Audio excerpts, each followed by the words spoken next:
Era por uma bela tarde de janeiro. Os dois, como de costume, achavam-se à sombra das árvores.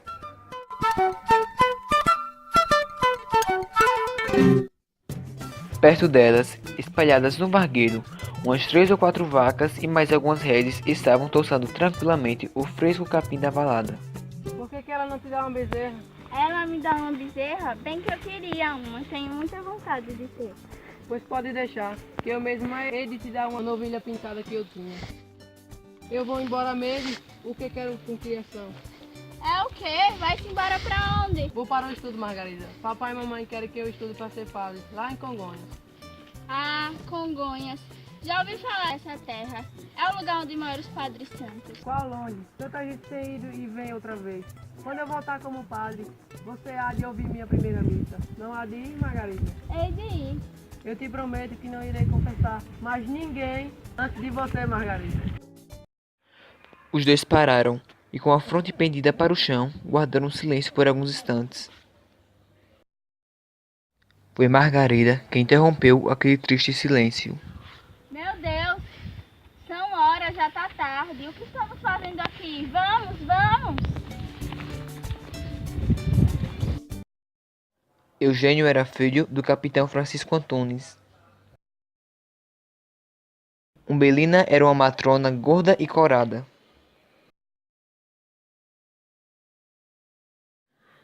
Antunes e sua mulher, que eram padrinhos da menina, deram a mão à pobre e desvalida viúva e estabeleceram em suas terras. Assim foi se criando e fortalecendo desde o berço entre aquelas duas almas infantis uma viva e profunda afeição. Entretanto, Eugênio tocava já aos seus 9 anos, e um dia foi preciso mandá-lo morar na vila em casa de um parente, a fim de frequentar a escola de primeiras letras. Foi uma desolação para ambos. No momento de partir, foi a muito custo que conseguiram arrancar os dois dos braços um do outro. Na véspera do dia em que tinha de partir para o seminário de Congonhas do Campo, Eugênio, que tinha ido à casa de Umbelina despedir-se dela e de sua filha, demorou-se mais do que do costume. Foi preciso mandar buscá-lo. Foram achá-lo lá no sítio em que já o vimos por vezes, debaixo das palmeiras, abraçado com Margarida e ambos a chorar.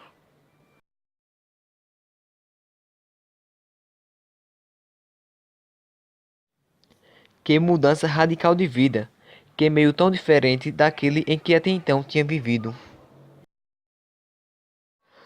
Só uma coisa o perturbava. Era a saudade imensa que tinha do lar paterno, especialmente de Margarida. Nas orações, na igreja, no recreio, nas horas de estudo e de repouso, Eugênio encontrava sempre 1000 motivos que lhe avivavam na ideia a imagem de Margarida. Ah, Margarida. Se via um grupo de mulheres passeando ao longo das colinas, e entre elas alguma menina, seu coração suspirava. Margarida, murmurava. A imagem de Margarida nunca lhe saía totalmente do coração, mas já não incomodava tanto, tampouco lhe agitava o espírito como outrora.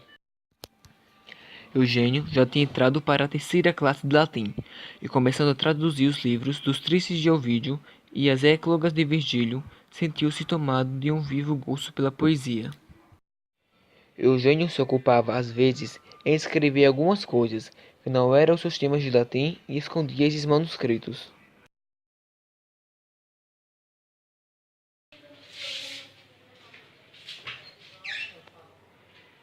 Cheio de assombro e altamente escandalizado, resolveu chamar à sua presença e interrogar com todo rigor o autor daquelas libertinagens, disposto a castigá-lo severamente.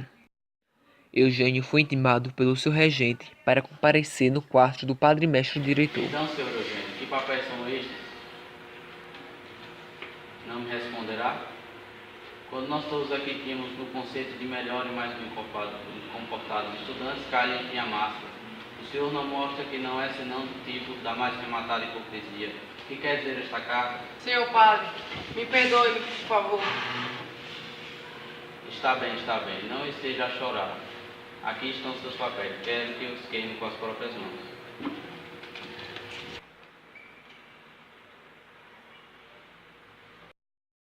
Eugênio cumpriu à risca o jejum que lhe fora prescrito durante uma semana, no fim do qual foi confessar-se justamente com o padre mestre diretor. Havia já 4 anos que Eugênio se achava no seminário sem visitar sua família. Seu pai já por vezes tinha escrito aos padres pedindo-lhes que permitissem que o menino viesse passar as férias em casa. O dia da chegada de Eugênio foi um dia de festa em casa do capitão Antunes. Pai e mãe se extasiavam diante do filho e não se fartavam de contemplá-lo, admirando-lhe o porte e o crescimento. Como Eugênio chegara a casa quase à noite, somente na manhã do dia seguinte, Umbelina e sua filha puderam ir cumprimentar e visitar o recém-chegado. Está mesmo mocetão, senhor Eugênio. Vai descer um bonito padre. É isso mesmo. Já não conhece os velhos amigos? Daqui a pouco é senhor padre e não vai de querer mais nem olhar para a gente. Não é isso mesmo, senhor Eugênio? Não fale isso nem brincando, tio Belina. Deus me livre fazer pouco caso de ninguém, tio Belina. Muito menos da gente aqui de casa, de quem mais eu tinha saudade. Para ele, já somos gente estranha. A senhora Antunes, então, após esse primeiro contato, convidou a todos para passear a horta. De repente, Margarida, dando uma volta pelo jardim, apanhou 2 flores e correu a apresentá-las a Eugênio. Aqui são 2 flores, um cravo e a rosa. Eugênio, tomando a flor, pela primeira vez ousou fitar em Margarida, olhos ardentes de ternura e paixão, mas para logo os abaixou. Ao final da tarde, Margarida convidou Eugênio a passear. Sem que tivessem combinado, os dois dirigiram-se para o lugar favorito de seus brinquedos de outrora. Eugênio reparou para o tronco das 2 paineiras e viu neles entalhados em um a letra E e no outro a letra M. Pai, Assis Marro, volte e veja o que fiz nessa casca de palmeira. Eugênio e Margarida, aposto que é isso. É isso mesmo, fui eu que fiz essas letras com a ponta de um canivete. Agora, este é o nosso novo juramento. Você sempre há de me querer bem. Isso nem precisa jurar. A assídua frequência de Eugênio em casa de Margarida já ia dando muito aos olhos e tornando-se por demais comprometedora. Não deixava de causar desgosto e inquietação a seus pais. Menino, isso não vai nada bem. Não paras mais um momento perto da tua mãe e do teu pai. E não sais da casa da comadre Umbelina. Ora, mamãe, quem tá lá isso? Desde criança que estou acostumado a brincar com Margarida. Ora, faças de tolo, meu filho. Como está inocente? Ah, mamãe, falar a verdade, não tenho vontade nenhuma. Vontade de quê? De ser padre, mamãe. Deveras, meu filho. Pois você não vai mais à casa da comadre Umbelina. Mas, mamãe, nós nunca saímos de perto da casa da tia Umbelina. Não importa. Senhor Eugênio, sente-se aqui um pouco e vamos conversar. Creio que já é tempo de parar um pouco em casa e já ir se arrumando para o seminário. Meu pai, o senhor não me deu licença para ficar na vila os dias que eu quisesse? Mas porventura, dei-lhe permissão para ir a mutirão algum? Eu? Em mutirão? Quem lhe disse isso? Ora, quem me disse, quer negar? Sem efeito, senhor Eugênio, você daria um ótimo padre. Eu não tenho vontade de ser padre, meu pai. Do quê? Não quer ser padre? Ah, já sei, aí é porque quer se casar com Margarida. Não é ela. Estou certo que se não fosse ela, teria outros caprichos. Oh, meu pai, não é assim, ela não tem culpa. Mãe, não poderia ao menos hoje ir à casa de tia Umbelina despedir-me dela e de Margarida? Não fales assim, meu filho. Não demorarei mais de 1 hora, meia hora mesmo. E o que queres fazer lá? Banidas da fazenda do capitão Antunes, Umbelina e Margarida tomaram o caminho da vila de Tamanduá, onde Umbelina possuía ainda uma pequena casa habitada por uma velha parenta.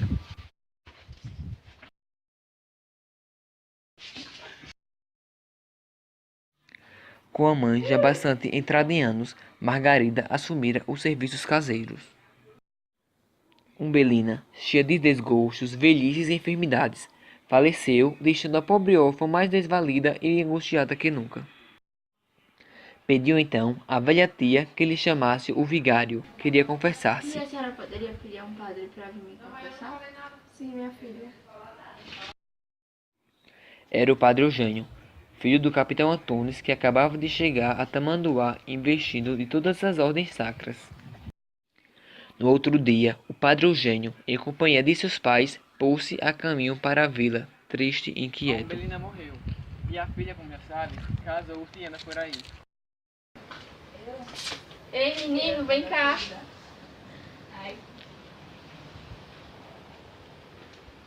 Vá até o padre e fale a ele que minha sobrinha quer se confessar.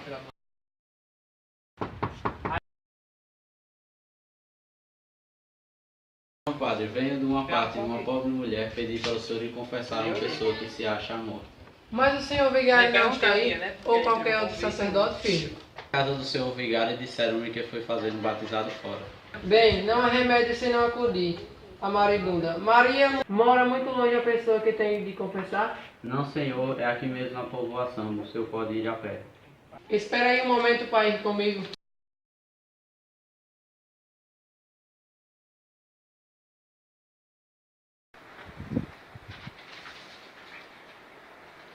Ah, Margarida, pobrezinha.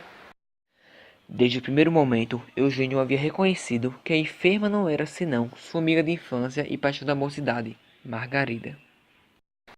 Não é a senhora Margarida que eu estou vendo. Bendito seja Deus, é a senhora Margarida, senhor padre. Mas o que é isto? Eu vou me retirar.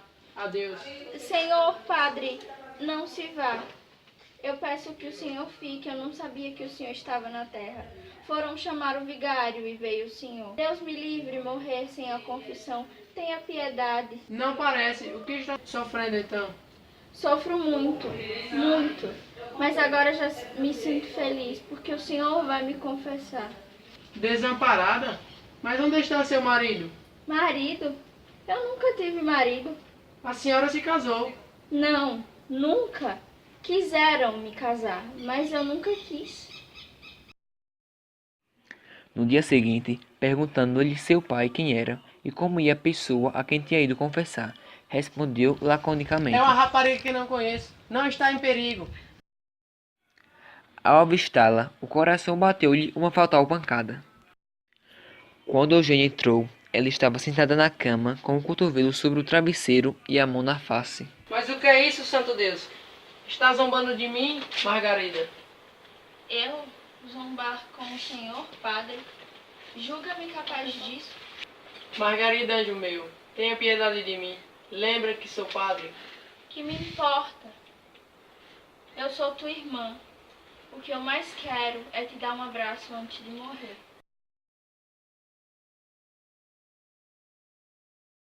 No dia seguinte, que era um domingo, o padre Eugênio tinha de dizer a sua primeira missa na vila de Tamanduá.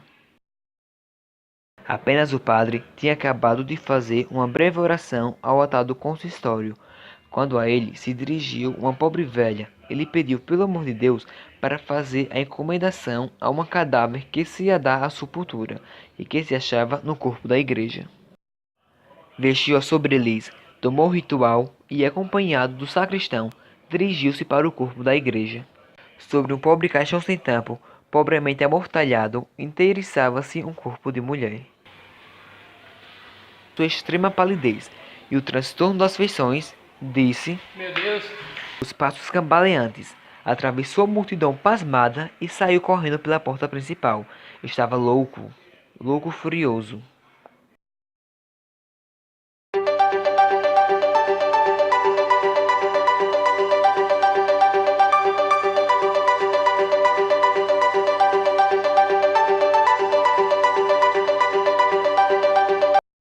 Vai. Vocês são... Bota na cadeira aí, cara. Ah, e essa garrafinha era minha. E aí, gente, estamos aqui na fazenda de Margarida. Me dê Isso mesmo. Margarida me traiu. Foi. Olha ela aqui. Outra cadeira.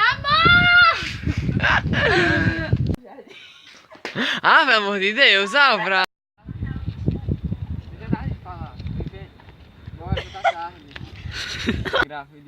Vai. Vamos, Eugênio. Já tá na hora de você ir. Tá bom, minha gente. Porra, mas na moral. Beijo. É o outro. A mala que Aí, eu Eugênio pensei vai que pressão, não dei minha raiva. Eu quero a mala. Eu vou embora. Estou indo embora. A mala já...